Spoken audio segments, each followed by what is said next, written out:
ఏంటి? టీ నేను అడగలేదే. అందరికీ చేశాను సార్. వేడి వేడి అల్లం టీ బాగుంది, తాగండి సార్. తమరికి వేడివేడి తిట్లు కూడా పడ్డట్టుగా ఉంది. విన్నారా? చూశాను. నిన్ను కిచెన్లోకి వెళ్ళొద్దని చెప్పినా కూడా ఎందుకు వెళ్ళావు? ఏది మరీ బాగుంది. ఇంటి కోడల్ని కిచెనింగ్ లోకి వెళ్ళొద్దు అంటే ఎట్టా కుదురుతుంది? ఇంటి పని వంట పని ఎవరు చేస్తారు? దానికి సర్వెంట్స్ ఉన్నారు. అయ్యో సార్, పని వాళ్ళు పేరుకి పని చేస్తారు అంతే, కానీ ప్రేమతో చెయ్యరు. అయిన వాళ్ళ కోసం ఏ పని చేసినా ప్రేమగా చెయ్యాలి. అయ్యో, ముందు మీరు టీ తాగండి, చల్లారిపోతుంది.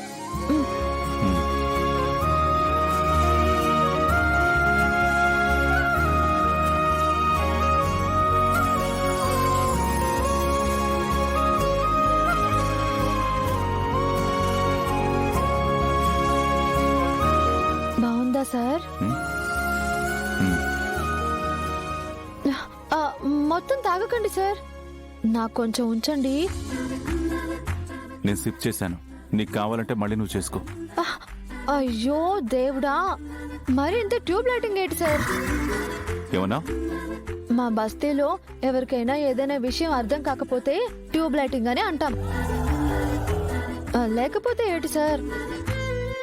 భార్యాభర్తలు అన్న తర్వాత అన్ని పంచుకోవాలి. అలాగే టీ మీకు సగం, నాకు సగం, సగం సగం సరి సగం. సంతోషం, but I don't like it. నీ టీ నువ్వు తాగు, నా టీ నేను తాగుతాను.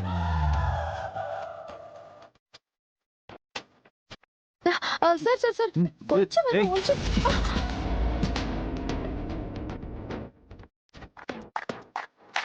సారీలు సార్. చూడు, నీకే పని చేయడం చేత కాదు. ఇంట్లో పనులు అస్సలు చేయకు. ఓన్లీ బాక్సింగ్ ప్రాక్టీస్ చేయి చాలు. సార్, నేను కేవలం బాక్సర్ని మాత్రమే కాదు, మీ భార్యని, ఏంటి కోడలి కూడా. కోడలిగా నా పనులు బాధ్యతలు చేయకుండా నేను ఉండలేను సార్.